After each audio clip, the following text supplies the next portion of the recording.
Olá, boa tarde a todos. Sejam muito bem-vindos a mais um encontro do Ciclo Internacional de Palestras Enesila de Lima. Hoje nós temos a palestra intitulada Cultura Material e Escravidão nas Fontes Históricas dos séculos XVI ao XIX, pela professora doutora Cláudia Martinez, da Universidade Estadual de Londrina. Então, nós agradecemos desde já, a professora, a disponibilidade e aceite ao nosso convite. A professora Cláudia, ela possui graduação em História pela Universidade Federal de Minas Gerais, mestrado em História Social pela Universidade de São Paulo, doutorado em História Econômica pela Universidade de São Paulo, pós-doutorado em História pela Universidade Federal de Minas Gerais e pós-doutorado em História pela Universidade Estadual de Campinas. Atualmente, ela é professora associada da Universidade Estadual de Londrina e professora do mestrado em História Social da mesma universidade.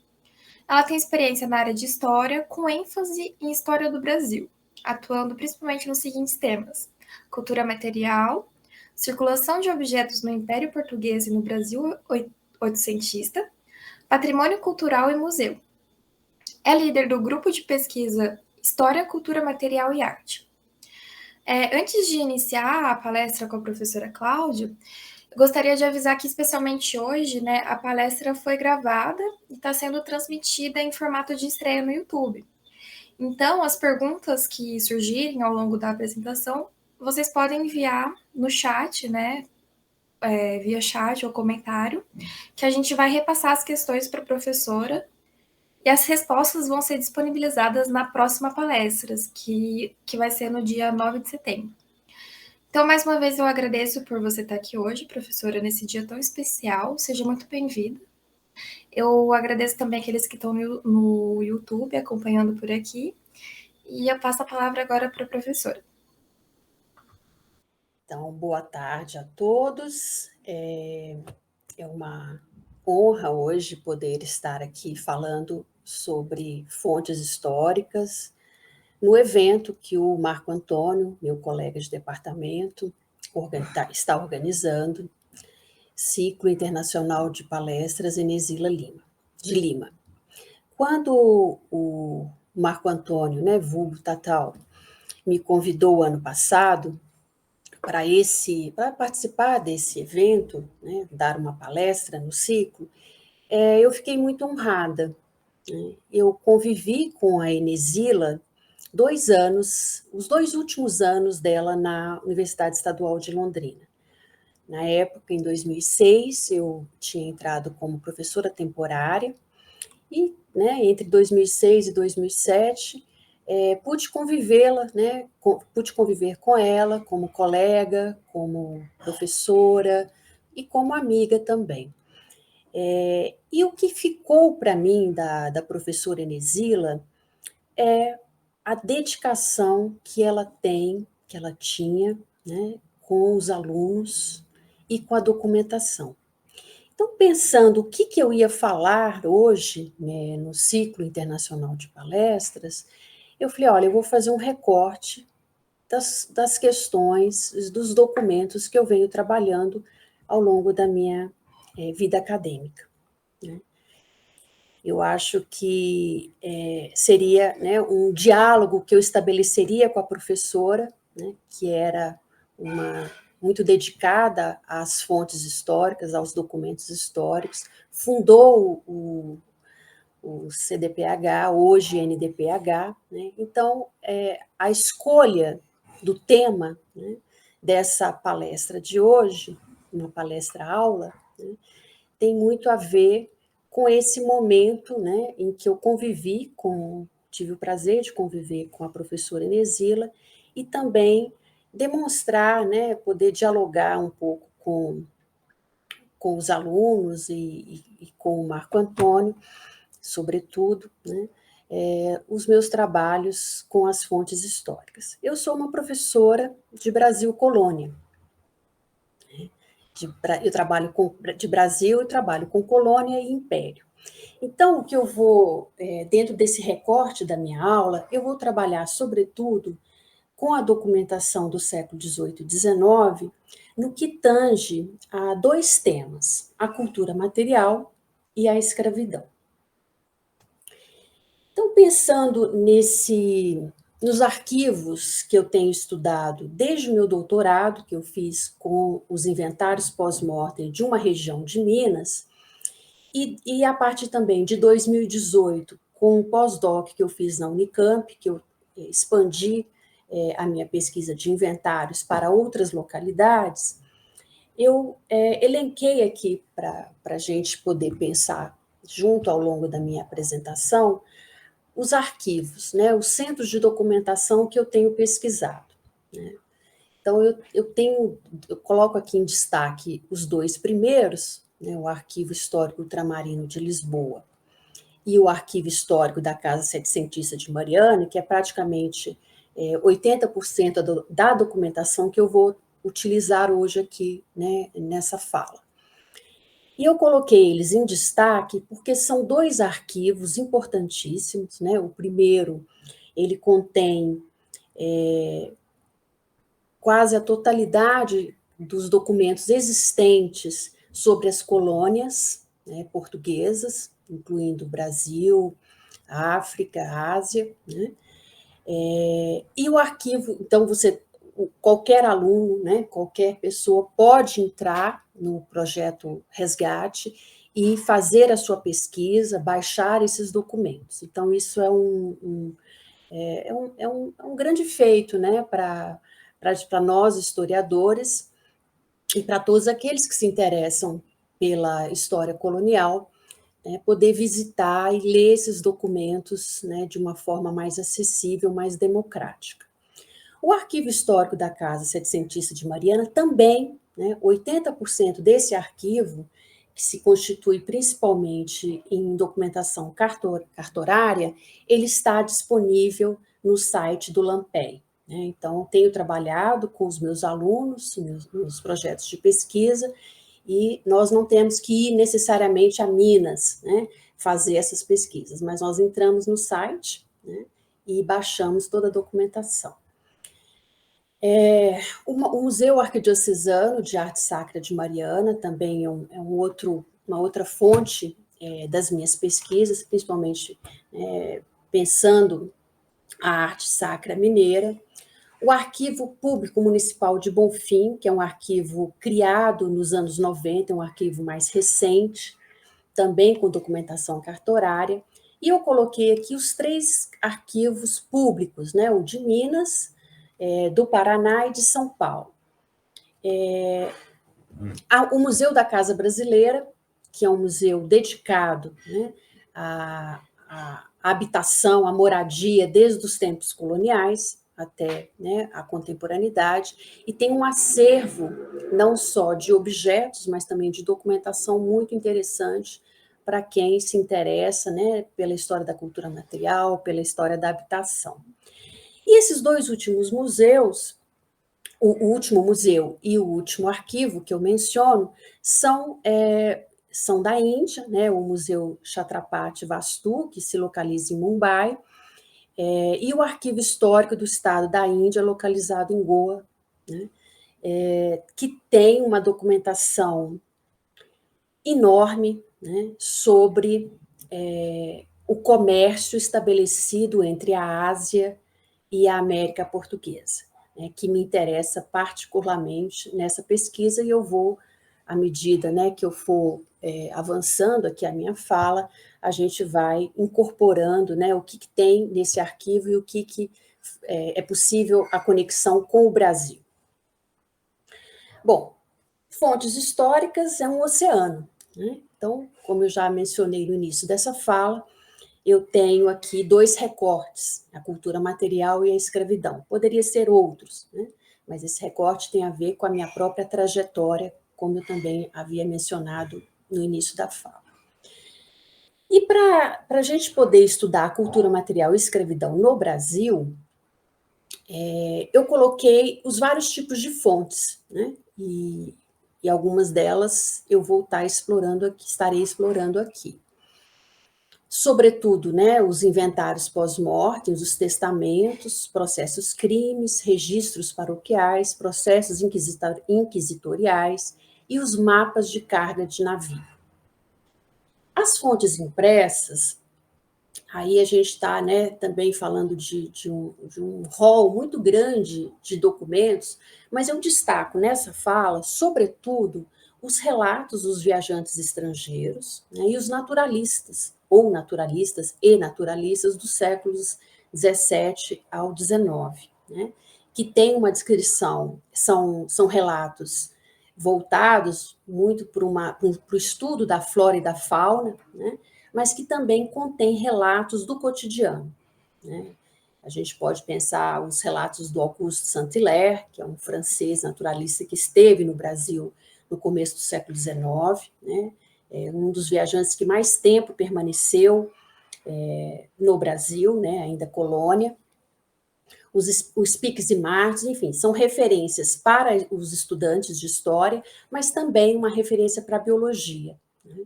Então, são relatos muito interessantes, descrições que abarcam, né, a vida material das fazendas, né, dos escravizados, nas vilas, nas fazendas, como eu mencionei, né, o contato que eles tinham com os padres, com as igrejas, com os indígenas, né? Então, é muito nessa seara, né, que a gente trabalha com os alunos quando a gente explora, né, a escravidão e a cultura material nesse tipo de documentação impressa. E aí também, né, eu trabalho os alvarás e os decretos régios e a cartografia. As fontes materiais, quando a gente diz, né, são os objetos do cotidiano, que podem também ser os objetos musealizados. E aí, né, você tem instrumentos de trabalho, né, os próprios vestígios arqueológicos também, a gente pode entender como fontes materiais para explorar a cultura material e a escravidão. E as fontes imagéticas, né, que são as aquarelas, as pinturas, as fotografias e as gravuras. No livro do Peter Burke, do Testemunho Ocular, ele fala da dificuldade que nós, historiadores, temos de capturar, né, de entender e de encontrar os vestígios de uma cultura material dos segmentos menos abastados. Então, quando você estuda cultura material, geralmente você está lá, né, nas grandes fazendas, fazendas que ainda existem, né, na vida dos senhores dos escravizados, e o mucambo, né, e os objetos que pertenciam a essas camadas desprivilegiadas socialmente ou escravizadas. Suas casas eram feitas com material perecível, né, e que sumiram, né, que desapareceram. Os vestígios impressos também, né, essas pessoas não tinham acesso a uma né, alfabetização. E aí, voltando, né, o Peter Buck chama atenção como é importante, né, essas fontes imagéticas, principalmente as pinturas, né, as aquarelas e a fotografia a partir do século XIX. Como eu vou fazer um recorte neste momento com os inventários pós-morte, é interessante a gente observar, né, a regulamentação desse tipo de documentação cartorária. E ela está lá, né, ela está lá nas ordenações do reino, e diz exatamente o seguinte, né, em 1603, um extrato que eu tirei do livro. Quando algum homem casado ou sua mulher se finar, né, morrer, deve o que ficar vivo dar partilha aos filhos do morto, se os tiver, quer sejam filhos dentre ambos, quer da parte que se finou, se forem legítimos ou tais, que por nossas ordenações ou direito devam herdar seus bens. Bom, isso para a gente começar aqui, né, iniciar esse diálogo, para pensar um pouco esse tipo de documento, né, na sua origem, digamos assim, né, entre aspas. No Brasil, você tem uma quantidade, né, de documentação produzida nos cartórios enorme, né? Muita coisa se perdeu. mas a gente ainda tem, tanto nos arquivos públicos estaduais, como em arquivos menores, como eu citei lá, né, o Arquivo Municipal de Bonfim. Porque eles foram produzidos desde o início da colonização no século XVI. Né? Então, a gente tem, por exemplo, a transcrição dos inventários paulistas do século XVI, né, pelo Washington Luiz, uma iniciativa lá, né, no início do século XX. Os inventários, eles são documentos que são volumosos, né, porque são processuais, como se diz juridicamente. Né? O inventário ele pode conter, assim, além, né, da descrição física, material dos objetos, ele também envolve uma série de outros documentos que são anexados a essa documentação cartorária, que a gente vai ver mais para o final da fala, né? Listas de compra e venda, listas de compra, né, de armazém, receitas médicas, despesas com funeral. Né? Então, é uma gama variada de outros documentos que são anexados a esse processo. Né? E envolve muita gente. Né? Se for, por exemplo, um inventário de menores, né, ele só vai terminar, ele só vai findar, né, aos 25 anos de idade, quando é, né, a maioridade aí para os filhos. Então, pode durar décadas e envolver, né, muitas pessoas dentro e fora das localidades. Tá? Eu citei as ordenações filipinas porque ela vai ter uma influência e um alcance na história do Brasil que extrapola, inclusive, a nossa independência. Né?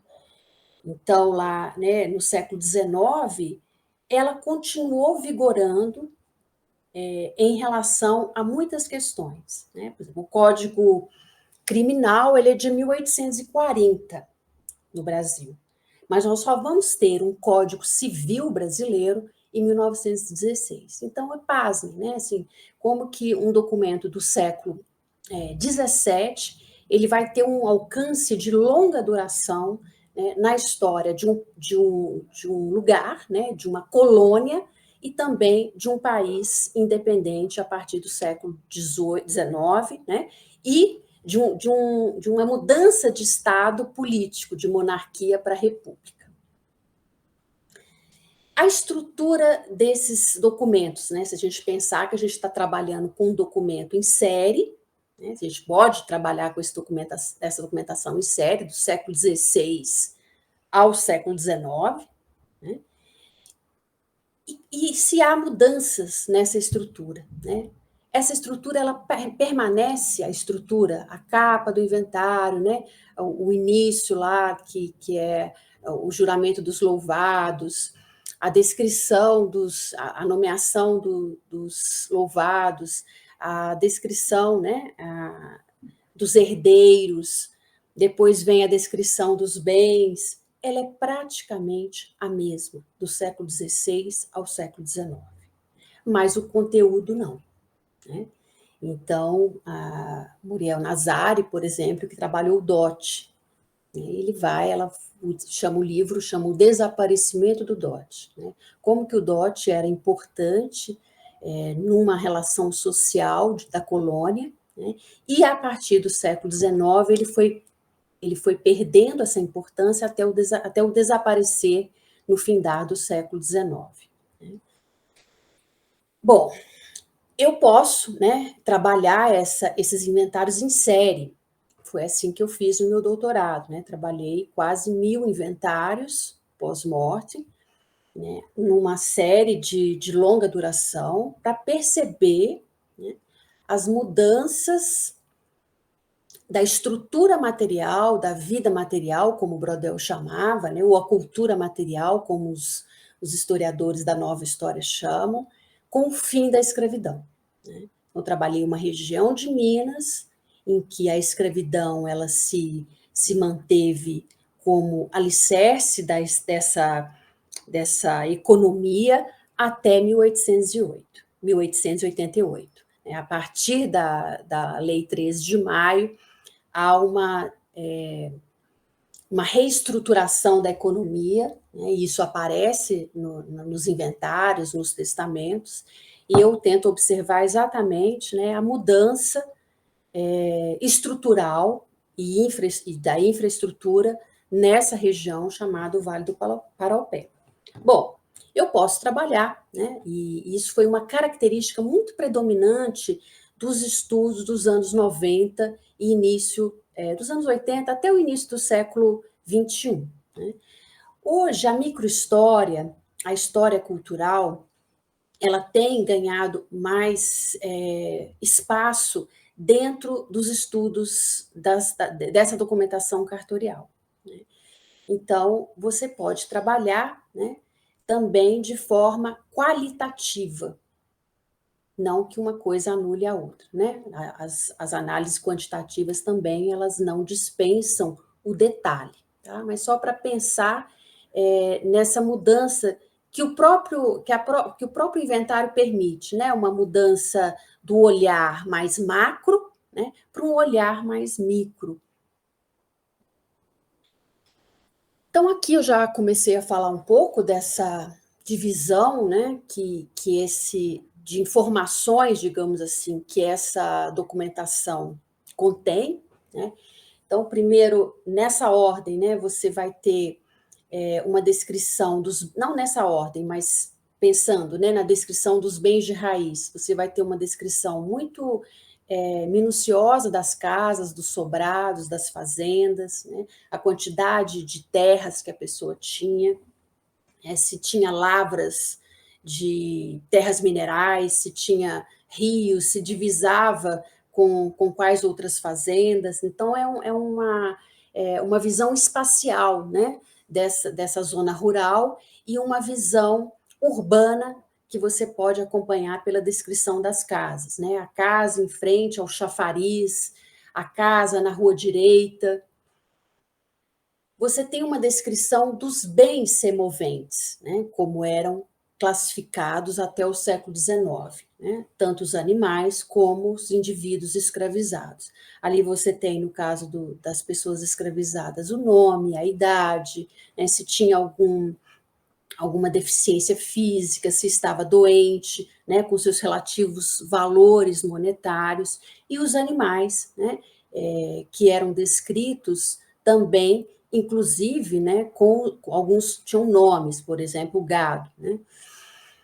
Os bens móveis, essa é a parte mais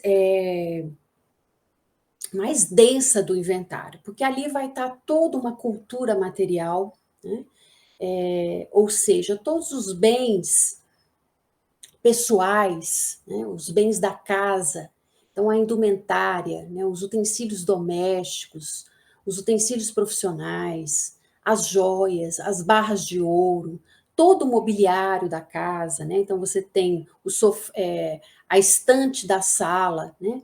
A mesa de jantar, você consegue inclusive ter essa espacialidade do ambiente doméstico. E as dívidas? Isso aqui é bem importante, principalmente quando eu fiz a minha pesquisa de doutorado. Né? Uma das questões que avaliou balizou, né, e deu sustentação para minhas hipóteses, né, que essa sociedade ela tem uma mudança muito significativa na sua estrutura, na sua economia após o fim da escravidão, né, exatamente com as dívidas. Então, você consegue perceber, né, um dinamismo econômico através tanto das dívidas passivas, ou seja, aquilo que o inventariado tem a receber, quanto das dívidas passivas, né, o que deve ser pago, ou seja, né, devedores, no caso. E uma segunda parte, que aí passa, né, essa descrição, seria a partilha dos bens entre os herdeiros. Né? Quem fica com o quê? Eu coloquei essa imagem, que é uma imagem, né, uma ilustração datada da primeira metade do século XX, feita, né, por esse historiador, esse ilustrador, ceramista, o José Wash Rodrigues, que está, né, na segunda edição do Vida e Morte Bandeirante, do Alcântara Machado, para pensar, né, agora saindo dos inventários e indo para os testamentos, essa questão, né, do que contém esses testamentos em termos de informação, né, e o que representa testar, né? Então, aqui tem uma pessoa que está enferma, né? Isso não é 100%, as pessoas podiam fazer o seu testamento em vida, né, com vida saudável, podia fazer, mas a maioria deixava para testar, né, no momento lá de uma doença, enfim. Esses testamentos, eles representam, né, como está colocado aí, as últimas vontades. E essas últimas vontades, se a gente for pegar alguns setores da sociedade, isso é bem interessante. Então, os padres, por exemplo. Eu trabalhei um determinado momento, e tenho trabalhado nos últimos 4 anos, com os inventários dos eclesiásticos. E não é, né, incomum eles relatarem, né, que teve filhos com, né, determinadas pessoas. Então, o padre Antônio, que eu tenho trabalhado, ele teve 9 filhos, por fragilidade humana, né, ele teve 9 filhos com a Maria da Conceição, que era, né, uma negra escravizada que morava com ele. Então, nesse momento do reconhecimento, e não só, né, dos eclesiásticos, mas de uma parcela grande da sociedade, de reconhecer os filhos ilegítimos, né? Então, o testamento é o momento de se fazer isso, né? Porque fazer um testamento era uma obrigação moral, né? Diferente do inventário, que era uma obrigação do Estado, jurídica, né? Se você tem bens, você deve fazer um inventário, e aí o Estado, né, vai tributar, né? A gente está vendo toda uma reforma tributária agora, exatamente pensando nas grandes heranças, né? Ter uma tributação maior para as grandes heranças, muito justo.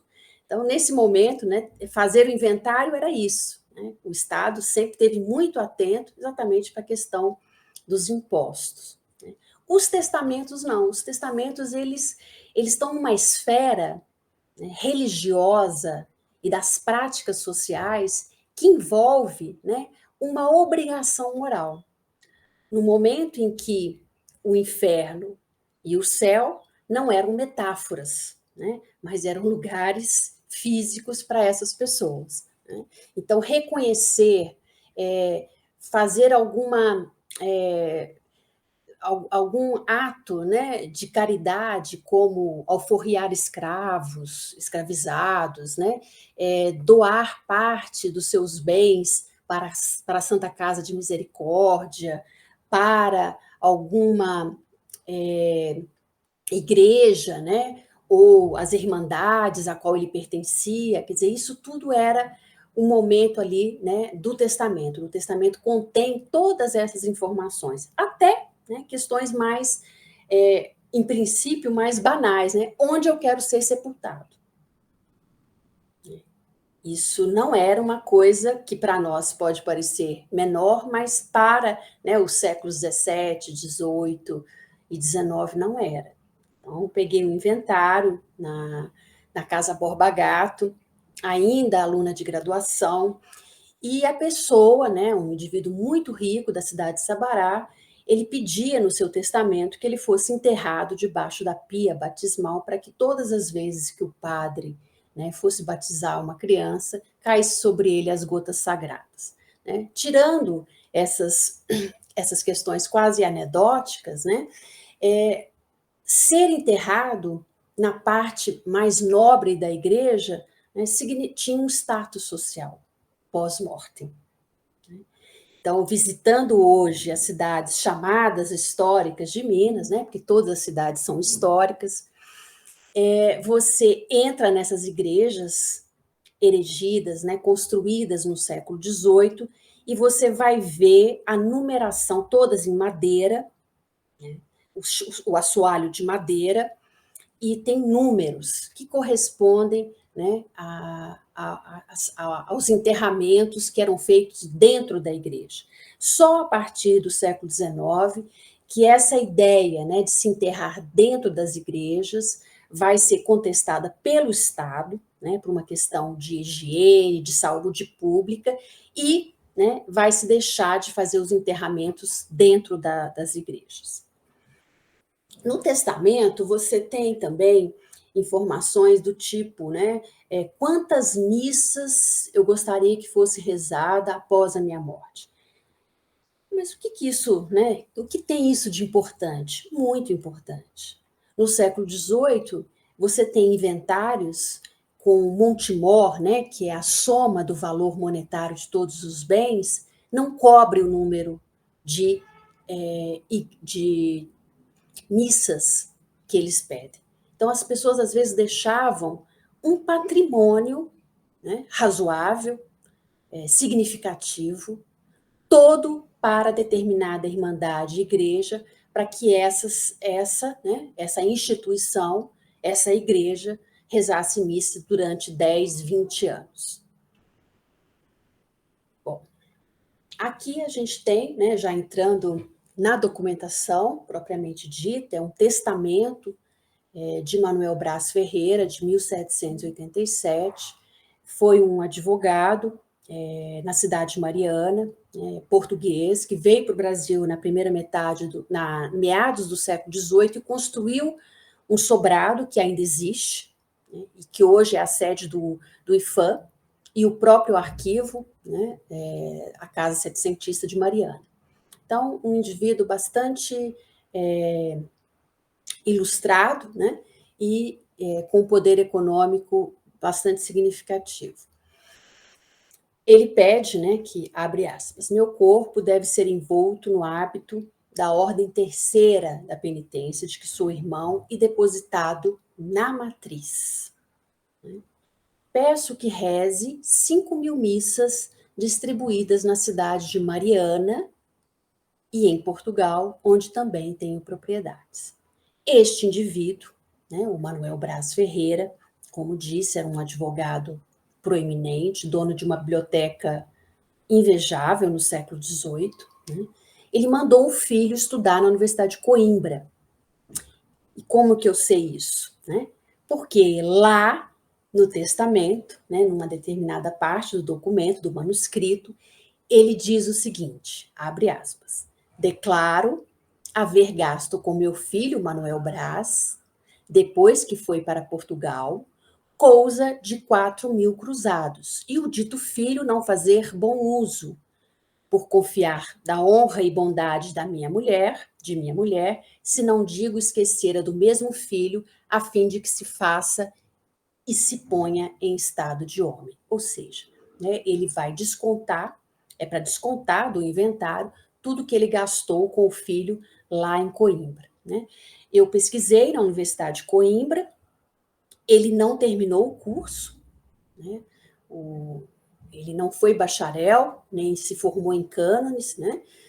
Simplesmente abandonou e eu perdi, né, usando aqui uma linguagem do Ginsburg, né, eu perdi o rastro desse filho dele, porque eu encontrei o inventário da filha, a Valentina, mas não encontrei do filho, né, que tem o mesmo nome do pai.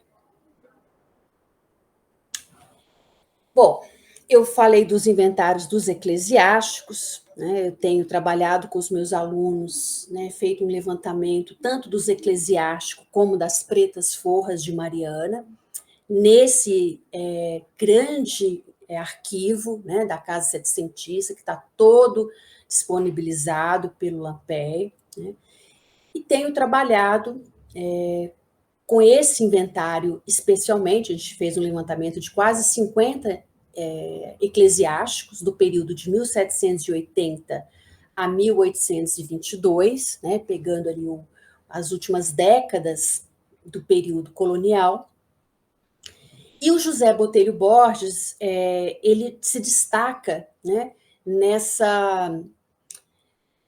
nesse conjunto de inventários que eu venho trabalhando dos eclesiásticos. Primeiro, pela sua posição hierárquica dentro, né, desse poder da igreja. Ele era um cônego, ele era um chantre, né? O chantre ele é um mestre do couro, né? E ele foi, o inventário dele é muito, ele é dentro dos indivíduos mais abastados que eu tenho trabalhado, né? Ele possui propriedades na cidade, casas, ele possui propriedades rurais, aonde tem uma mineração do ouro, né? Então ele é um padre com uma grande propriedade que se planta, né? Que se explora o ouro, portanto, ele está conectado tanto ao mercado interno como ao mercado externo, né? Porque ele vende essas barras de ouro. E a descrição da casa dele, né, é uma descrição muito típica dos inventários, só para vocês terem uma ideia, né, dessa localização que é possível a gente identificar. Uma morada de casas de sobrado, citas na Rua Nova da cidade, né, que partem da parte de baixo com sobrado do mesmo testador, ou seja, né, ele tem uma outra casa, e de parte de cima com a dona Maria Ribeiro, com seu quintal, todos os pertences, né? Esse valor é um valor significativo, são 600 mil réis, isso daria para comprar, né, vários escravos com esse valor, pensando que o escravo, né, o escravizado, melhor dizendo, né, ele é um dos bens, assim considerado até o século XIX, e cada vez mais, né, é um bem dos mais valiosos. Então, em Minas, em São Paulo, no Rio, na Bahia, que eu tenho trabalhado os inventários, o referencial de riqueza dessas sociedades coloniais e imperiais é a quantidade de homens e mulheres escravizados que as pessoas tinham, né? Valiam mais, e o Alcântara Machado fala isso muito lá para o século XVI, né, que ter negros da terra, que são os índios, né, ou africanos, a partir da segunda metade do século XVI e XVII, valia mais do que as próprias sesmarias que lhes eram concedidas naquele momento. No século XVIII e XIX também, né? Geralmente, o plantel de escravos, né, como se dizia no século XIX, tinha um valor muito superior, né, às próprias propriedades citadas e referenciadas na documentação. Esse indivíduo, né, esse José Botelho Borges, que já foi estudado por outros historiadores, ele tinha também uma morada de casas, cita no Alto da Passagem, com sua venda, né, dentro da propriedade tinha capela, tinha rancho de passageiros, e, né, como eu já disse também, terras minerais, né? Essa capela que a gente consegue localizar, né? Você encontra dezenas de imagens sacras, e aí eu coloquei algumas, né, para a gente observar, né? Aqui, Senhor Crucificado, Nossa Senhora da Conceição, São Marcos, Santa Emericiana, e os santos, né? Que tinham uma proximidade com as irmandades negras, né, que é o Santo Elesbão e a Santa Efigênia, né? Eram santos de devoção negra, sobretudo. É muito impressionante a quantidade de barras de ouro que nós localizamos nesse inventário, e uma biblioteca, né, uma biblioteca considerável, aí com 126 volumes, né, entre livros não só de teologia, mas também livros jurídicos, né, e alguma literatura também.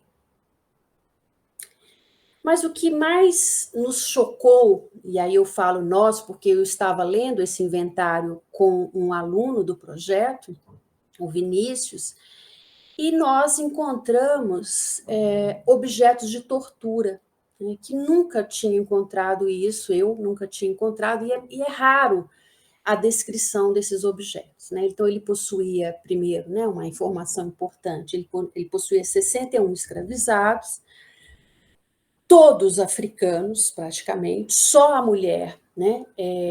Só uma mulher são 90 africanos e apenas uma mulher que ficava na cidade, e esses objetos que eu coloquei aqui, né, no slide, que são os objetos encontrados no inventário pós-morte, né? Além dos ganchos de pescoço, os grilhões com peso 16 libras, cadeados, o tronco de ferro, palmatórias, colares de ferro, algemas, né? Isso, como eu mencionei, eu nunca, e trabalho com inventários há 20 anos, né? Há mais de 20 anos, eu nunca encontrei esses objetos de tortura. Bom, a gente vai agora mudar um pouco de direção, né? Mas continuando ainda a surfar e a navegar um pouquinho aí com essa documentação cartorária, é pensar nessas conexões entre a América Portuguesa, né, o Oriente e a África. Bom, e como que eu fiz essa conexão com a minha pesquisa, né, com essa documentação cartorária? Porque eu começo a observar, tanto no século XVIII quanto no século XIX, objetos, né, aqueles bens móveis lá que a gente mencionou, objetos de origem oriental, tanto da Índia como de Macau. Né? Pensar que a Índia, o continente, quase um continente, né? Esse país enorme asiático, do continente asiático, ele até o século XVII, né, praticamente toda a costa ocidental da Índia, né, pertencia a Portugal através das feitorias. Goa, Dil e Macau permaneceram colônias de Portugal até o século XX. Goa só teve a independência em 1961. Tá? E eu começo a observar lá no interior de Minas o aparecimento desses objetos, e eles não aparecem só nos inventários do que a gente está chamando aqui de uma elite, né? Porque por enquanto estou falando de uma elite. Estou falando dos advogados, estou falando dos eclesiásticos, mas ele também aparece lá, e a gente vai ver daqui a pouco, nos inventários das pretas forras. Portanto, né, um comércio que se estabelece, né, e se consolida mesmo depois, né, dessa perda enorme que Portugal vai ter no século XVII, né, de territórios, principalmente para a Inglaterra, a Holanda, a Espanha e a França. Né? Então, tem aqui, né, as camas, os cortinados e as camas de chita. Pensar que a chita é um tecido indiano, né, que tem uma textura e que tinha, né, uma outra conotação do que a chita de hoje, usada muito, principalmente, né, nas festas juninas, né, e que estão fazendo até uma repaginação dessa chita. Né? As calças, eu encontro inclusive roupas, né? Calça da Índia, de Damasco, e chapéus, né? Mursa, principalmente a indumentária eclesiástica, ela tem muito tecido indiano. A mursa é um tipo, né, de capa que os eclesiásticos usavam por cima da batina. Lenços de Macau, chales, né? E também objetos do interior da casa, que está na cozinha e que está na sala, né? Como os bancos, as esteiras, toda uma louça, né, que vinha da Índia. Tem uma historiadora e alguns estudos mais recentes que dizem que o que a gente chama de louça da Índia, na verdade, elas são chinesas. Elas vêm sobretudo de Macau. E elas acabam entrando no Brasil com o nome, né, da Índia, louças da Índia, exatamente por causa da carreira da Índia, né, dos navios que saíam, sobretudo, de Goa, já abastecidos com os objetos, né, e as mercadorias de Macau, né, na China, e eles vinham, né, atravessavam lá o, o cabo, né, das tormentas, o cabo da Boa Esperança, né, e fazendo primeiro uma conexão em Moçambique, né, e depois fazia uma conexão nos portos do Brasil, principalmente Bahia e Rio de Janeiro, e seguiam, né, depois para Lisboa. Então, o que a gente chama de carreira da Índia. Né. Tem uma influência muito grande também na arquitetura. A gente, de uma certa forma, se distanciou dessa influência asiática, sobretudo no século XIX. Né? E você tem essa explicação tanto no Gilberto Freire, né, no Casa Grande Senzala, Sobrados e Mocambos, quanto numa literatura, numa historiografia mais recente. Né? Então, essa proeminência inglesa e francesa na moda, ela se dá no século XIX. Sobretudo em relação aos acordos comerciais e à própria independência, né, da América em 1822. Mas até o século XIX, né, os costumes e o Oriente tinha uma influência muito grande, né, no cotidiano das pessoas aqui, né, na colônia portuguesa. Bom, pensando nessas conexões, né? Então, esse arquivo, que é o arquivo histórico do Estado da Índia, e a gente está mudando agora, né, de, de, de lugar, né, e atravessando aqui mares e oceanos, vamos lá para o arquivo histórico do Estado da Índia, que é a Torre do Tombo. Né? Então, a Torre do Tombo, aquela, né, fundada no final do século XIV, em Lisboa, né? E que existe até hoje com esse nome, né? Primeiro, o Torre do Tombo, porque ela ficava dentro do castelo de São Jorge, né? Que fica na cidade de Lisboa, em um ponto alto, né? Em várias partes de Lisboa você consegue ver o castelo. Então, a Torre do Tombo, o arquivo, né, histórico de Portugal tem esse nome exatamente porque ficava na torre desse castelo, né, e hoje tem um prédio monumental construído para ser arquivo. Né? Então, esse é o de Lisboa. O Torre do Tombo do Estado da Índia é fundado no final do século XVI. Né? E por que eu estou trazendo essa informação e, né, dentro de um contexto de América Portuguesa, de documentação do interior dessa América Portuguesa? Porque este arquivo, né, e principalmente os mapas de carga de navio contidos neste arquivo, né, que é um arquivo gigantesco, ele abarca toda a documentação produzida não só na Índia, mas também em Macau, né, a relação que este lugar e esses documentos têm com a América Portuguesa. Tá? E aí, né, eu pesquisei esse mapa de navio, pesquisei os mapas de navio, das cargas de navio, melhor dizendo, e aqui, né, um mapa específico, um mapa, né, que é uma descrição do que tinha esses navios, né, Nossa Senhora da Conceição, de 1787. E aí os sortimentos que deveriam vir para o Brasil e Angola. E aí eu coloquei algumas, né, desses objetos que vinham na carreira da Índia, né?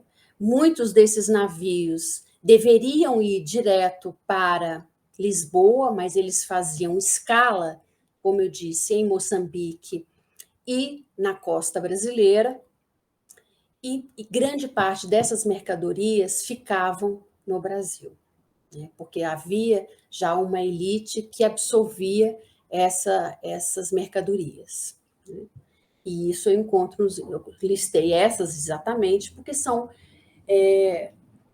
essas mesmas mercadorias, mas nos inventários pós-mortem eu encontro a descrição, né, desses objetos já num patrimônio privado.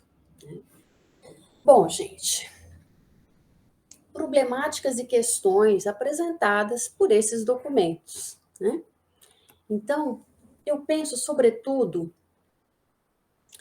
em alguns conceitos, né?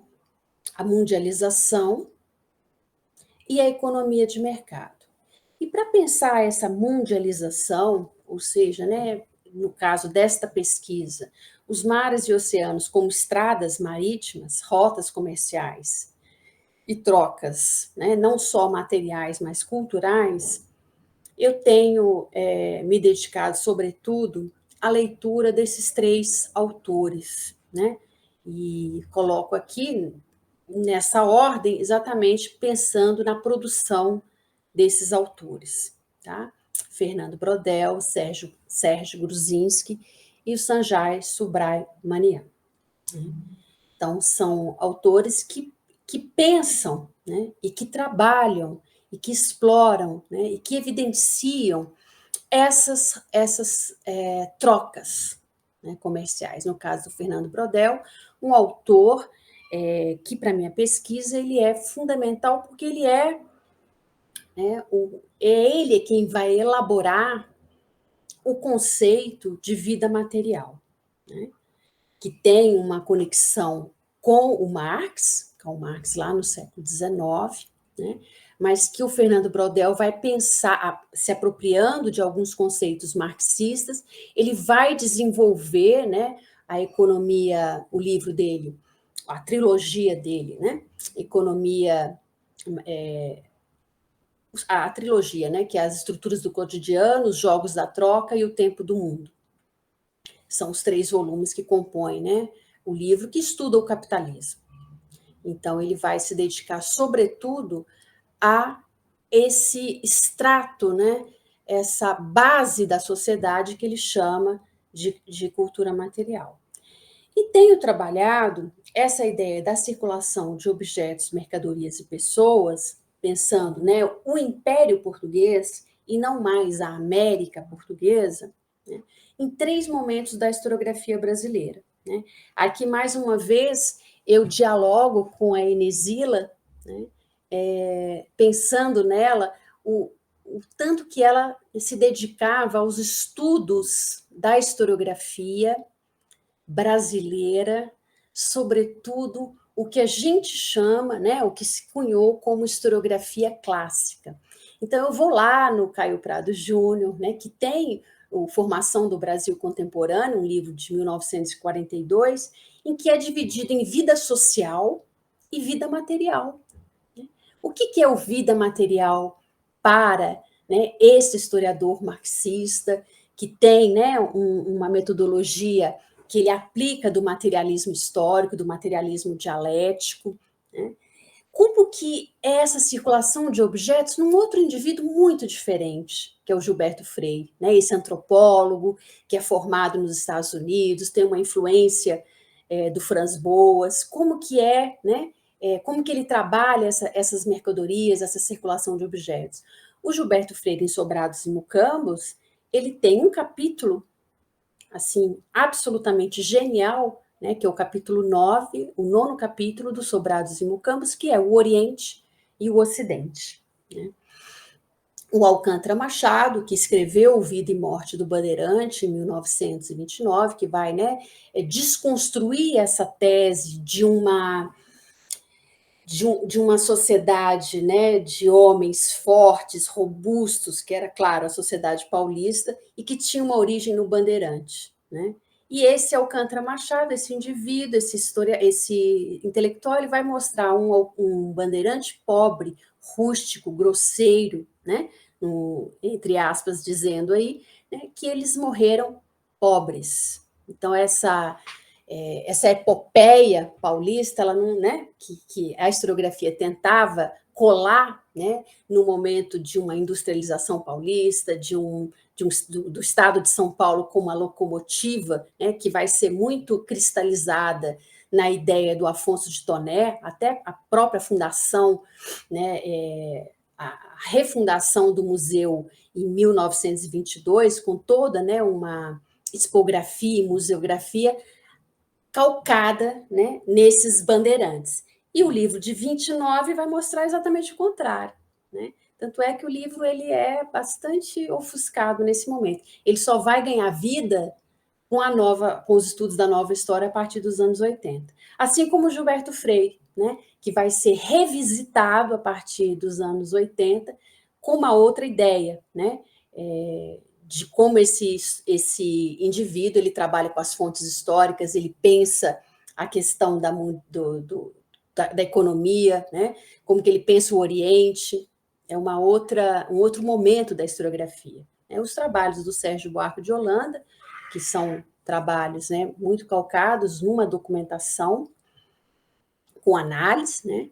Um segundo momento que eu estou chamando, né, da historiografia que pensa esse momento da circulação de objetos, mercadoria, os anos 50, 60 e 70, né, com o Amaral Lapa, o Fernando Novaes, o Charles Boxer, e um terceiro momento, aí sim, né, com uma influência da nova história, a partir dos anos 80, mas quando a gente fala de cultura material e escravidão, a gente está falando, sobretudo, né, os estudos dos anos 90 e século XXI, e eu cito aqui, né, apenas 2 autores, que são o Roquinaldo Ferreira e o Luiz Dias Antunes, que trabalham exatamente nessa perspectiva que eu estou tentando mostrar aqui, né, de objetos, mercadorias, ideias e pessoas, né? Bom, são histórias conectadas. Né? Se não quiser usar o termo conectadas, que é um termo mais da moda, né, pode pensar interligadas, né, unidas, e que tem a ver com essa ideia, né, já dita aqui, mas vale a pena a gente reforçar, de uma América, não pensar uma América portuguesa, né, em relação apenas à metrópole, mas uma América portuguesa conectada, né, com toda a África e a Ásia. Né? Então, o Luiz Felipe de Alencastre, em Tratos dos Viventes, faz, né, um monumento, um livro, e que mostra, né, como que esse comércio, ele não era um comércio estabelecido, né, pensando na questão do tráfico especialmente, que não é um comércio triangular, né? Europa, América e África. Ele é um comércio bilateral. É entre Brasil, ou melhor dizendo, América portuguesa e África. Né? Então, essas histórias conectadas, interligadas, né, é pensar como que esses objetos, né, o que sentido cultural eles têm, ou se tem, né, vindos do Oriente. Aí a gente pode pensar não só nos tecidos, nas roupas, na calça da Índia, né, mas também na alimentação, né, o arroz doce com canela, toda uma fauna, desculpa, uma flora que é trazida, né, toda uma conexão biológica, né, de fauna, de flora, desculpa, que é trazida, né? Então a gente deixa às vezes, a gente naturaliza algumas questões, né? O coqueiro, a mangueira são indianos, né? São trazidos da Ásia, o azulejo, enfim, né? Como citando aqui o Gilberto Freire, aclimataram-se, né? Tão à vontade no Brasil. Bom, já aqui passando para o último momento da minha fala, eu vou trazer agora, né, um pouco dessas histórias e dessa historiografia, dessas fontes ligadas a esse segmento, né, aos homens e mulheres, mas principalmente às mulheres, que conseguiram, né, a sua alforria. Portanto, são pretas forras, como se diz na documentação, e pensar essa ideia da cultura material. Né? Então, um levantamento que eu tenho feito com os meus alunos no site, né, e no próprio arquivo também, e que, num total, né, de uma população inventariada, que eu tenho aí 1.000, né, mais de 1.000 documentos, esses inventários desses homens e mulheres forras, eles têm um total de 15 documentos. Isso é bem importante, né? Porque ao mesmo tempo em que essas mulheres, como a Antônia Fernandes, que eu localizei, né, ela tem propriedades, ela tem escravos, né? E que às vezes essa ideia ela é utilizada por um pensamento conservador no sentido de uma escravidão. Olha, foi uma escravidão tão benevolente, né, que os escravos eles não só conseguiam a sua liberdade, como também tinham escravos. Então é pensar que esses números, e eu fiz questão de colocá-los, é pensar que elas são exceções, né, dentro de um sistema de opressão, né, um sistema de escravidão. E é interessante, eu voltei o slide para a gente pensar nessa diferença de gênero. Tem muito mais mulheres alforriadas, né, do que homens. Por uma questão que a historiografia já, né, já desvendou, enfim. Voltando aqui ao inventário da Antônia Fernandes, né, de 1794.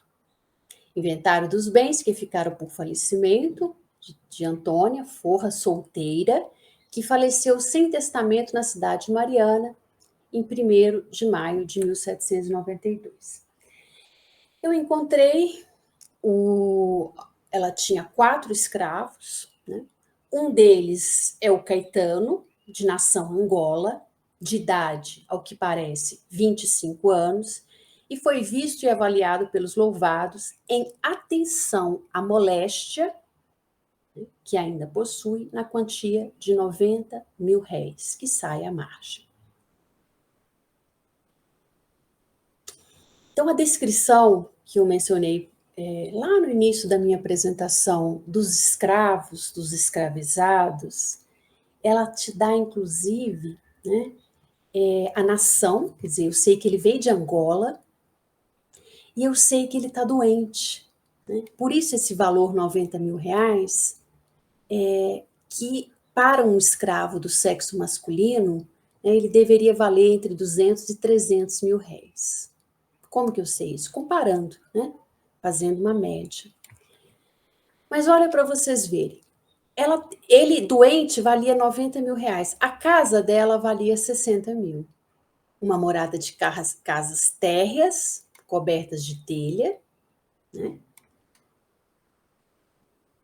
Que partem com as casas de Francisco Marques, 60.000 réis. Tá aqui, 60.000 réis.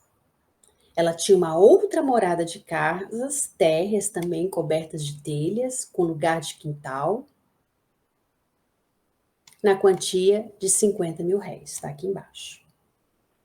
Então vejam, aqui dá uma boa ideia, né, dos valores monetários que a gente está fazendo referência aqui. Né? Pensar o quanto, né, ter escravos, ter escravizados naquela sociedade, né, tinha um peso significativo e social muito grande.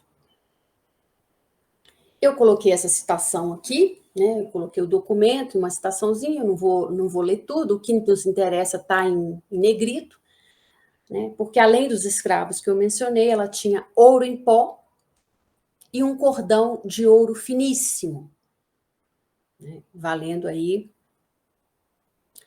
2.012 réis. Tá?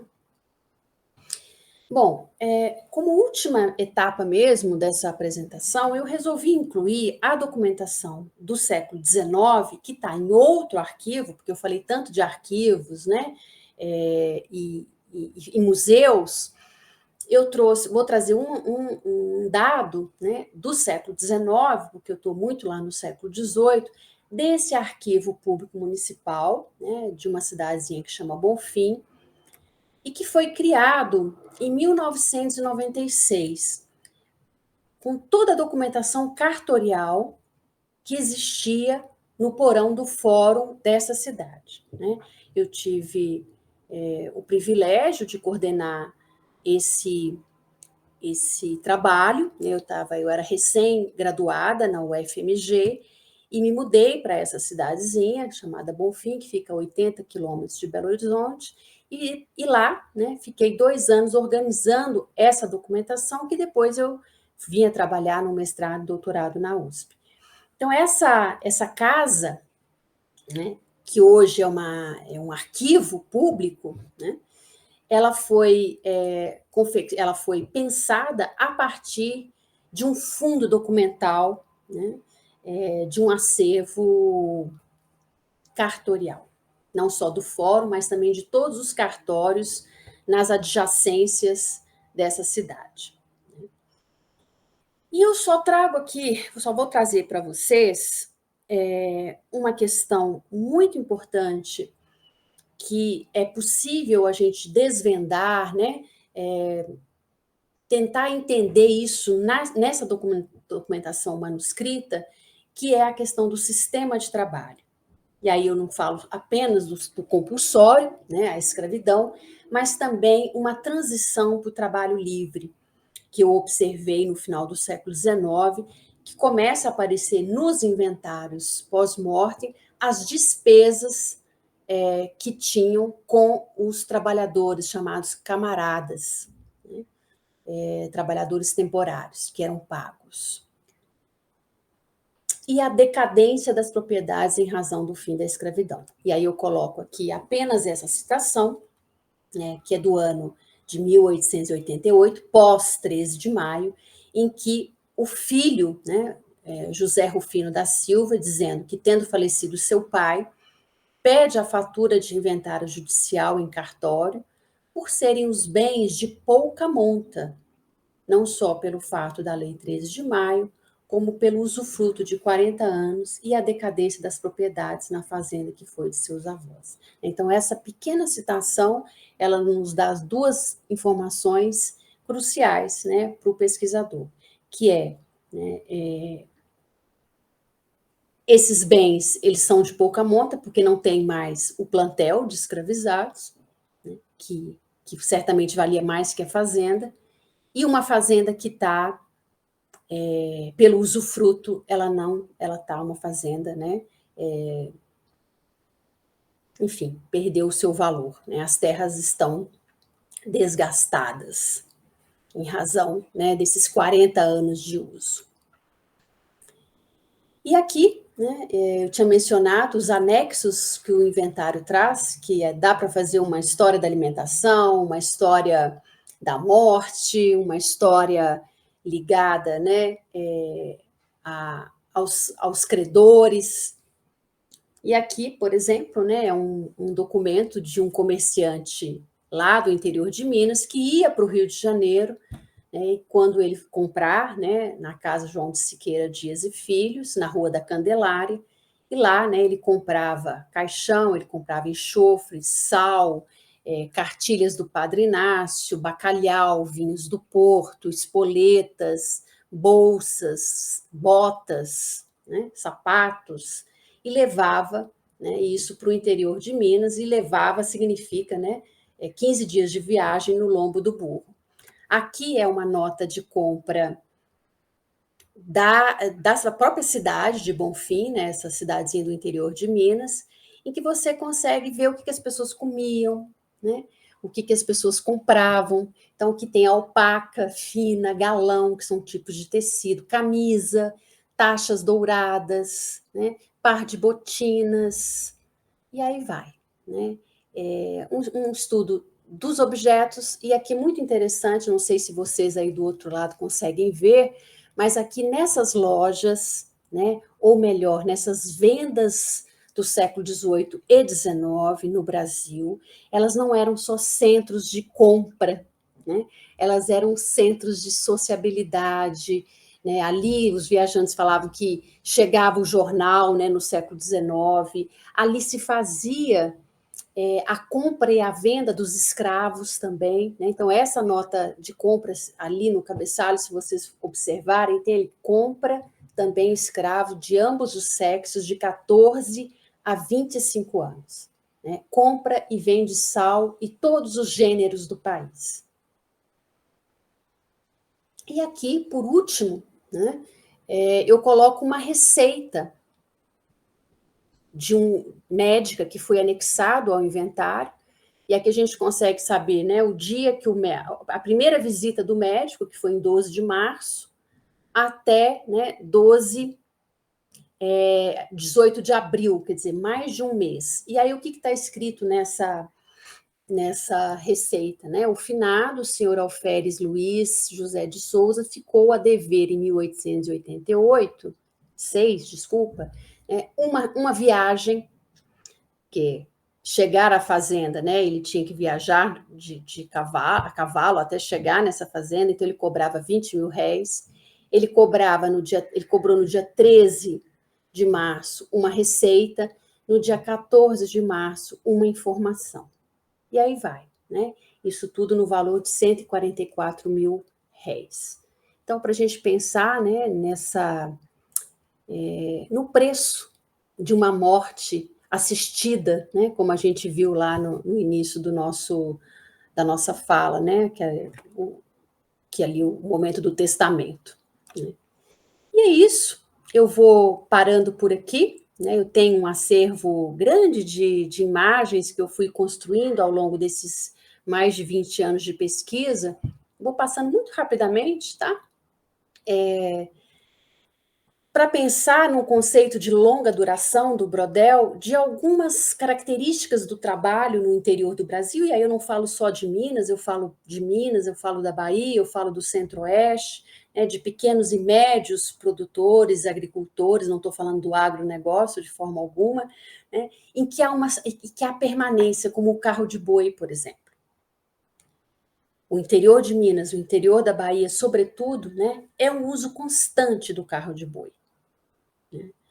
É um uso constante de um artesanato, né, que hoje ele é comercializado de uma forma diferente do que se existia lá no século XVI, XVII, XVIII, XIX, que era para o consumo, né? E eu pude entrevistar essa senhora, já falecida, a dona Venina, em que ela tecia ainda, né, o fio do algodão e fiava nos teares que tinha sido da bisavó dela. Então, nós fizemos uma conta, né, retrospectiva. Esses materiais, esses instrumentos de trabalho que nós estamos vendo aqui, tanto a roda de fiar como o tear, né, eles eram da primeira metade do século XVIII. Né, pensar aí num termo brodeliano de uma longa duração. Né, como as festas também, a cavalhada, né? E que hoje ela é encenada 200, 300 anos depois, né? Ela é ressignificada, ela tem, né, uma outra dimensão de celebração, e ela é ocorrida no carnaval, né, chamado Carnaval a Cavalo. Eu acho que eu paro por aqui, né? Acho que já falei mais do que do que me era permitido, e agradeço novamente o convite do meu colega querido Marco Antônio Tatal, essa oportunidade, né, da gente fazer uma homenagem para a Inesila de Lima, nossa professora, e também, né, uma oportunidade que eu tive de conversar, né, vamos trocar algumas ideias sobre as minhas pesquisas, né, que tenho feito aí ao longo dessa temporada de existência. Muito obrigada, Marco Antônio. Muito obrigada, professora, pela sua fala, pela sua participação no evento. Muito obrigada a todos que assistiram a palestra, que contribuíram com comentários, perguntas. E a nossa próxima palestra vai ser no sábado, 9 de setembro, né? com o professor José Miguel Arias Neto. Ele vai apresentar a palestra intitulada História, Historiografia e Fontes Históricas, considerações acerca da construção dos discursos sobre a história de Londrina. Vejo vocês lá.